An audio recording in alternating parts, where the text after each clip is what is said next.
दुनिया भर में फैली कोरोना वायरस के दहशत के बीच दुनिया के सभी देशों को और दुनिया में रहने वाले सभी इंसानों को इंतजार है उस बहुप्रतीक्षित कोरोना वैक्सीन या उसकी दवा का, जिससे कि कोरोना के मरीजों को राहत मिल सके। दुनिया में कोरोना से मरने वाले हजारों नहीं लाखों की संख्या में पहुंच चुके हैं। भारत में भी अब मरने वालों का आंकड़ा 17,000 के ऊपर पहुंच चुका है। कोरोना वायरस से पॉजिटिव लोगों की संख्या भी बढ़ रही है। भारत में प्रतिदिन अब 10 से 15,000 कोरोना पॉजिटिव मरीज सामने आ रहे हैं। ऐसे में भारत की एक जानी मानी आयुर्वेदिक कंपनी पतंजलि ने कोरोना को ठीक करने वाले इलाज की दवा बनाने का दावा किया और आनन फानन में देश के जाने माने टीवी चैनलों पर प्रेस कॉन्फ्रेंस कर डाली। प्रेस कॉन्फ्रेंस के कुछ देर के बाद ही भारत सरकार का आयुष मंत्रालय हरकत में आया और उसने इसके प्रचार और प्रसार पर रोक लगा दी। पतंजलि ग्रुप पर दवा के नाम पर फ्रॉड करने के आरोप में कई जगहों पर एफआईआर भी दर्ज की जा चुकी है। राजस्थान के स्वास्थ्य मंत्री डॉक्टर रघु शर्मा ने तो यहाँ तक कहा कि अब पतंजलि ग्रुप को देश के अंदर कोरोना के लिए बनाई गई दवा मुफ्त में बांटनी चाहिए। अब आइए हम आपको बतलाते हैं कि दवाइयों का क्लिनिकल ट्रायल किस प्रकार किया जाता है। सबसे पहला तो यह जानना जरूरी है कि भारत में किसी भी दवा को बनाने के लिए उसके क्लिनिकल ट्रायल की क्या जरूरत और क्या नियम है। सबसे पहले drug controller general of India DGCI की परमिशन लेनी पड़ती है। उसके बाद इन सभी संस्थाओं की एथिक्स कमेटी की इजाजत लेनी पड़ती है, जहां पर उसके ट्रायल होंगे। क्लिनिकल ट्रायल कराने वाली कंपनी को Indian council of medical research यानी कि ICMR की देखरेख में चलाई जाने वाली क्लिनिकल ट्रायल रजिस्ट्री इंडिया यानी कि CTRI के नाम की जो वेबसाइट है, उस पर पूरी प्रक्रिया की जानकारी देनी पड़ती है। कहां से संसाधन जुटेंगे, कहां से दवाइयों के लिए घटक प्राप्त होंगे, इसकी जानकारी देनी होती है। दवाई कहाँ पे बनेगी, उसका ट्रायल कहाँ पे होगा, इसका नाम पता पूरी जानकारी दी जाती है। यहीं तक नहीं, दवा को बनाने के लिए फंड कहाँ से आ रहा है, इसके बारे में भी पूरी जानकारी देनी पड़ती है। CTRI की वेबसाइट पर जाने के बाद उस पर पतंजलि ने जो फॉर्म रजिस्टर्ड किया, उसका नंबर है 2020/5 June/025273, जिसके मुताबिक पतंजलि रिसर्च इंस्टीट्यूट हरिद्वार ने कोरोना वायरस महामारी के इलाज में आयुर्वेदिक दवाओं के असर पर किए जाने वाले क्लिनिकल ट्रायल की हामी भरी है। वेबसाइट पर डाले गए दस्तावेजों के अनुसार पतंजलि रिसर्च इंस्टीट्यूट ने 20 मई 2020 को CTRI की वेबसाइट पर इसको रजिस्ट्रेशन करवाया और जिसमें लिखा है कि इस क्लिनिकल ट्रायल के लिए कोरोना वायरस के पहले मरीज का एनरोलमेंट 29 मई 2020 को किया गया था और 25 दिन के बाद ही 23 जून को योग गुरु रामदेव बाबा ने आनन फानन में देश के जाने माने टीवी चैनलों के पर प्रेस कॉन्फ्रेंस कर पतंजलि रिसर्च इंस्टीट्यूट की तरफ से कोरोनिल टैबलेट स्वासरी बटी नाम की 2 दवाएं पूरी दुनिया के सामने पेश की और दावा किया कि ये कोरोना वायरस के इलाज से निजात दिलाएंगी। इस कार्यक्रम में योग गुरु रामदेव बाबा का दावा था कि इन दवाओं से कोविड-19 का इलाज किया जा सकता है। उन्होंने ये भी दावा किया था कि इसका क्लिनिकल ट्रायल किया गया है 250 से 300 लोगों के ऊपर। कोरोना संक्रमित लोगों पर इसका असर जो है 100% हुआ है। फिर इसके बाद जब आयुष मंत्रालय हरकत में आया और उसने कहा कि आयुष मंत्रालय को इस संबंध में कोई जानकारी नहीं है, तो अपने दावे से पलट गया पतंजलि आयुर्वेद लिमिटेड को दवा का नाम और उसके घटकों को बतलाने के लिए आदेशित किया गया। पतंजलि से सैंपल साइज मांगे गए, लैब और उस अस्पताल का नाम मांगा गया, आचार संहिता की मंजूरी मांगी गई और दूसरी महत्वपूर्ण जानकारियां भी देने के लिए कहा गया। मंत्रालय ने हाल फिलहाल पतंजलि की इस दवा के प्रचार प्रसार पर बैन लगा दिया है। 1 जुलाई को पतंजलि की तरफ से एक प्रेस रिलीज आती है जिसमें दावा किया गया है कि आयुष मंत्रालय के निर्देश के अनुसार दिव्य कोरोनिल टैबलेट, दिव्य स्वासरी वटी, दिव्य अणुतेल, जिसे स्टेट लाइसेंस अथॉरिटी आयुर्वेद यूनानी सर्विसेज उत्तराखंड सरकार से निर्माण एवं वितरण करने की जो पतंजलि की अनुमति मिली है, उसके अनुरूप अब इसे सुचारू रूप से पूरे भारत में बेचा और फैलाया जा सकता है। कोरोना वायरस के संक्रमण से रोगियों को मुक्त करा देने वाले अपने पुराने दावे को इस प्रेस विज्ञप्ति में ना दोहराते हुए पतंजलि ने अब ये भी बताया है कि कैसे कुल 95 कोरोना मरीजों पर उनकी इच्छा के अनुसार ट्रायल किया गया, जिसमें से 45 को पतंजलि की औषध दी गई जबकि 50 को प्लेसबो दिया गया। प्रेस रिलीज में यह भी बताया है कि ये आयुर्वेदिक औषधियों को कोरोना वायरस पॉजिटिव रोगियों पर पहला क्लिनिकल ट्रायल किया गया था, अब उन औषधियों के मल्टी सेंट्रिक क्लिनिकल ट्रायल करने की तैयारी है। अपनी सफाई में 30 जून को पतंजलि ने इस बात पर यूटर्न लेते हुए कहा कि हमने कोरोना किट बनाने जैसा कोई दावा पेश ही नहीं किया, जबकि देश के सभी प्रतिष्ठित टीवी चैनलों पर रामदेव बाबा ने मंच से कोरोना वायरस से निजात पाने की बात कही। उन्होंने अपने बगल में बैठे हुए डॉक्टर को एक फल दिखाया और हंसते हुए ये भी कहा था कि ये कोरोना के जैसा दिखाई देने वाला चित्र है। फिलहाल इन सवालों के जवाब आयुष मंत्रालय को लेने हैं। आइए अब हम बात करते हैं कि ऐसे कई दावे हैं जिन पर कोरोना के मरीजों को पतंजलि की आयुर्वेद दवा दी गई है, उन औषधियों की मात्रा क्या थी।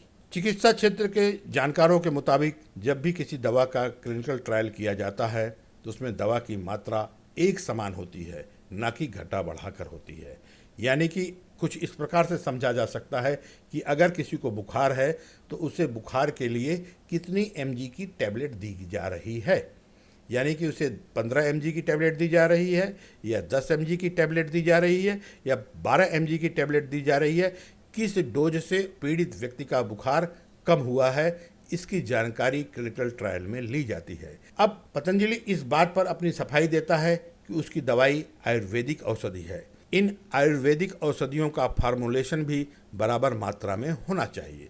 अब दूसरा सवाल यह है कि क्या कोरोना वायरस से पीड़ित 95 मरीजों पर जो ट्रायल के आधार की घोषणा की गई, क्या वो सही था? क्या ये कोरोना का परफेक्ट इलाज है? देश की 130 करोड़ की आबादी को भ्रम में रखना और उसे आनन फानन में लॉन्च कर देना, ये कहाँ तक सही था? Indian council of medical research के पूर्व चीफ NR के गांगुली के अनुसार क्लिनिकल ट्रायल एक बहुत लंबी प्रक्रिया होती है। इस पर सिर्फ उन दवाओं के भविष्य का ही नहीं बल्कि उन मरीजों का भी भविष्य टिका रहता है जिन पर इन दवाओं का ट्रायल किया जाता है। पतंजलि रिसर्च सेंटर में अभी तक इस बात का कोई जवाब नहीं दिया गया है कि सिर्फ 25 दिन के भीतर कैसे क्लिनिकल ट्रायल कंप्लीट कर लिया गया और 95 कोरोना मरीजों पर किए गए ट्रायल के आधार पर कोरोनिल टैबलेट और स्वासरी बटी नाम की दवाओं को कोरोना वायरस से निजात पाने वाली दवाई का नाम देकर आयुर्वेदिक दवा बताकर उसे बाजार में उतार दिया गया। CTRI की वेबसाइट पर अपने रजिस्ट्रेशन फॉर्म में पतंजलि ने स्पष्ट रूप से लिखा है कि क्लिनिकल ट्रायल की अवधि 2 महीने की होगी और उन्होंने 1 महीने के अंदर ही दवा मार्केट में उतार दी।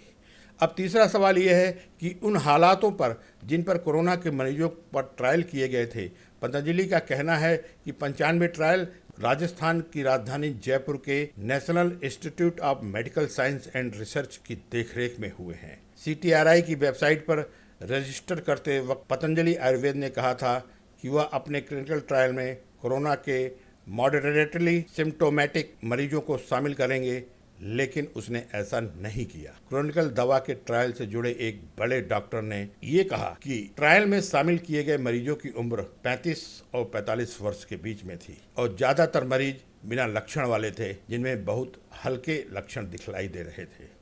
पतंजलि ने ट्रायल के बारे में किसी को कुछ नहीं बताया। यहाँ पर सबसे गौर करने वाली बात यह है कि इस ट्रायल के बारे में उन मरीजों को जानकारी नहीं दी गई जिनके ऊपर दवा का प्रयोग किया गया। जिन मरीजों को डायबिटीज और ब्लड प्रेशर की शिकायत रही, उनके ऊपर भी दवा का प्रयोग किया गया। ये अहम इसलिए है क्योंकि विश्व स्वास्थ्य संगठन समेत दुनिया के सभी बड़े मेडिकल विशेषज्ञों का मानना है कि इन दोनों या इनमें से किसी एक भी बीमारी से पीड़ित व्यक्ति के लोगों के लिए कोरोना सबसे बड़ा खतरा है। अब तक पतंजलि की तरफ से इसका कोई जवाब नहीं आया है। जिन मरीजों पर पतंजलि के क्लिनिकल ट्रायल हुए वे पहले से कौन सी दवाई ले रहे थे, इसके बारे में कोई जानकारी नहीं दी गई है, क्योंकि कोरोना संक्रमित मरीजों के इलाज के लिए ICMR ने दवाइयों की एक सूची तैयार कर रखी है। दवा विशेषज्ञों का सवाल है कि अगर मरीज पहले से कोई एलोपैथिक दवा ले रहे हैं तो फिर आयुर्वेदिक दवा के बाद किसका कितना असर हुआ, इसे कैसे नापा जाएगा? ये कैसे पता चलेगा कि पीड़ित व्यक्ति एलोपैथिक दवा से ठीक हुआ है कि आयुर्वेदिक दवा से ठीक हुआ है? देश भर के हेल्थ एक्सपर्ट पतंजलि के क्लिनिकल ट्रायल के नतीजों पर सवालिया निशान उठा रहे हैं। इतने कम मरीजों के ट्रायल के आधार पर कैसे आप कोरोना के इलाज का दावा कर सकते हैं? सबसे अहम सवाल यह है कि अगर पतंजलि रिसर्च इंस्टीट्यूट ने CTRI वेबसाइट पर मई महीने में रजिस्ट्रेशन करवाया और कोरोना के मरीजों पर क्लिनिकल ट्रायल जारी किए, तो फिर DGCI और ICMR को इस बात की जानकारी क्यों नहीं दी गई, इनको अंधेरे में क्यों रखा गया कि मरीजों के ट्रायल हुए हैं। भारत में कोरोना का संक्रमण तेजी से फैल रहा है। केंद्र के साथ साथ राज्य सरकारें भी इस संक्रमण को रोकने के लिए लगी हुई हैं। जिला स्तर पर, जिला प्रशासन स्तर पर, तहसील स्तर पर, नगर निगम स्तर पर, गांव क्षेत्रों में मुख्य चिकित्सा अधिकारी तत्परता से काम कर रहे हैं। कोरोना वायरस डॉक्टर, सुरक्षाकर्मी जी जान से जुटे हुए हैं। कई पुलिसकर्मियों की, कई डॉक्टरों की जानें जा चुकी हैं। ऐसे में पतंजलि का ये मजाक कि कोरोना वायरस से निजात पाने की दवा हमने बना दी है, वास्तव में एक मजाक ही है। देश के साथ मजाक है, देश की 130 करोड़ की जनता के साथ मजाक है। पतंजलि की कोरोना किट के मार्केट में आने के बाद देश का आयुष मंत्रालय एक्शन में आया और उसने तमाम सवाल उठा दिए। आखिर इस ट्रायल के नतीजों को लेकर पब्लिक में आने के पहले पतंजलि ने आयुष मंत्रालय को विश्वास में क्यों नहीं लिया, उसकी रजामंदी क्यों नहीं ली गई। सवाल किसी दवा के ट्रायल का जो सीधे मार्केट में पहुंच जाए, तो ऐसे में इस फैसले को लेने वाले संस्थानों से जुड़े लोगों को लगता है कि नियम कानून अपनी जगह हैं और हमारा रुतबा अपनी जगह है। शायद स्वामी रामदेव इसी गलतफहमी में रह गए। ICMR के पूर्व डायरेक्टर BM कोटच ने कहा कि CTRI में ड्रग ट्रायल के लिए रजिस्ट्रेशन कराने का मकसद सिर्फ एक ही है कि सभी प्रोटोकॉल पालन किया जाए। भारत की drug controller general of India यानी कि DGCI ने इसे कंपलसरी बताया है, तो ऐसा संभव ही नहीं कि कोई इसकी सीमा को लांघ सके, जैसा कि स्वामी रामदेव ने किया, जैसा कि पतंजलि इंस्टीट्यूट ने किया। पतंजलि ने देश के साथ धोखा किया है, अब ये सबको मालूम हो गया है। कोरोनिल टैबलेट से कोरोना का इलाज नहीं हो सकता, कोरोनिल टैबलेट कोरोना के इलाज में कारगर नहीं है। अब इस बात से रामदेव और पतंजलि दोनों मुकर रहे हैं। धन्यवाद। देखते रहें न्यूज़ पॉइंट 24। धन्यवाद।